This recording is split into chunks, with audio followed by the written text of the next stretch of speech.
friends, Rebecca here, the Dragon Librarian from Farmington Community Library, and I've got Kala here with me today, and we are going to be talking about the brand new book from one of my favorite young adult authors, and how much we absolutely love it.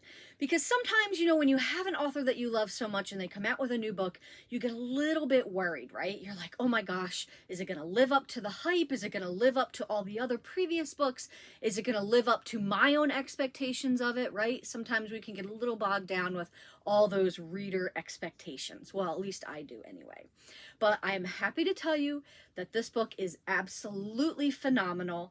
I loved it so much, and I am just really excited to share it with you today. So, the book I'm talking about is Death at Morning House by Maureen Johnson. Death at Morning House. Even if you're not familiar with this author or have ever read her before, I feel like this cover would really just grab your attention as soon as you see it, right? At least it would for me. I just love it.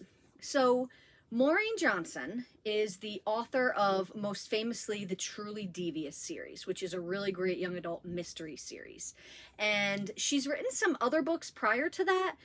She had a short story in the Let It Snow collection.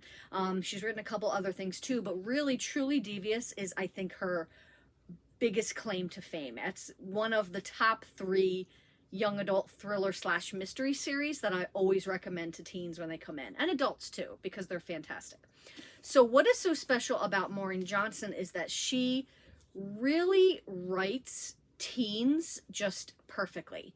I work with you guys, I work with teens, I know what you sound like, I know what your conversations are like, your dialogue, and she nails it every time. Sometimes you can read a young adult author and you can tell that it's an adult writing as a teen, right? And that can be super frustrating and can pull you right out of the story. But Maureen Johnson has this just amazing skill at writing dialogue like teens sound, and it's absolutely fantastic. Another thing I love about Maureen Johnson is that she is freaking hilarious. The banter between the characters a lot of times is just so darn funny. I just can't get over it. And her heroes and heroines always have this really amazing relatability to them. No matter what you're going through in your life or experiencing, I feel like everyone can relate to the main characters in her book. So particularly in the Truly Devious series, the main character suffers from anxiety, severe anxiety, which I also have anxiety, so reading about that was just very comforting to me.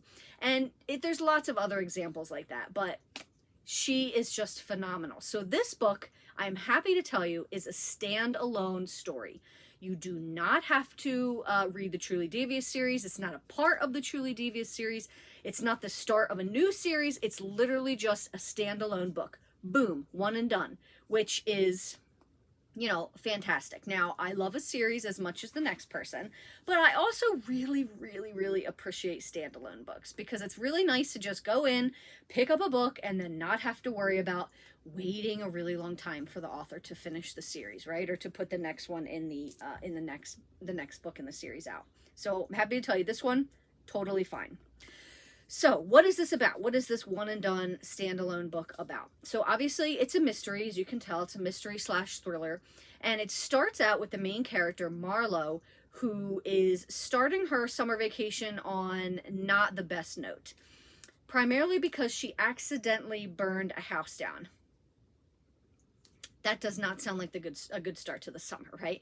So she is a series of unfortunate events. She doesn't mean to do it. Obviously, she's not like an arsonist or anything or a pyromaniac.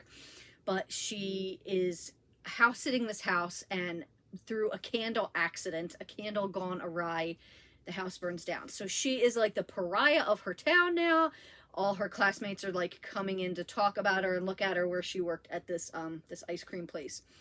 So she gets this opportunity then to work on this island nearby, right? It's not like an island in the sea. It's this little river island where there's this house called Morning House that's been standing there since the 20s. And basically there was this family that lived there, this really rich family, where tragedy struck and 2 of the children died in the 30s. So now the house is still there, and the island, there's tours that go on for the house because, when there's a tragedy or whatever, people love to eat that stuff up, right? So she is joining another group of teens to give tours around the island and of the house. And she thinks, you know what, this is a great way for me to get away from everything that's going on in my own life, right? So she goes to this island and she meets the people she's working with, which she likes them just fine. But then the person that hired her to bring her there disappears. Nobody seems to know where she is.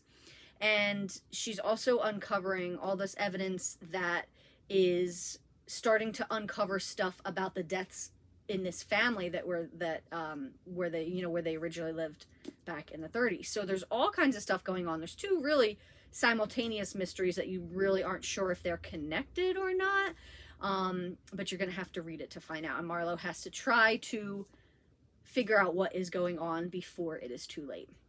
So I read this book in almost 2 sittings. It was just so good. I blew through it. I couldn't put it down once I started, because of course the opener is just fantastic. Like I don't know of any other way of getting your attention that's better than the main character accidentally burning a house down, right? That's pretty good. I just couldn't wait to find out what was going to happen to Marlowe next. And then once we got into this story with this family and this history, and then the person that goes missing on the island currently, there's just a lot going on that's really intense and exciting and awesome. And once again, Maureen Johnson has not let me down. The dialogue in this book is hilarious. The banter between the characters, and even just the internal monologue that Marlowe has is just, it's perfect. Absolutely loved it.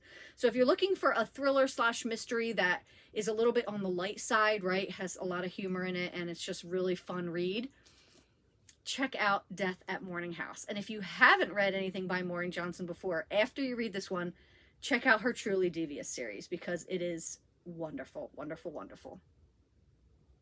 Well, that's what we've got for you guys today. I hope that this book sounds really awesome and that you're super hyped to read it. If so, please feel free to come check it out from Farmington Community Library. And thank you so very much for watching, friends. Have a wonderful rest of your day.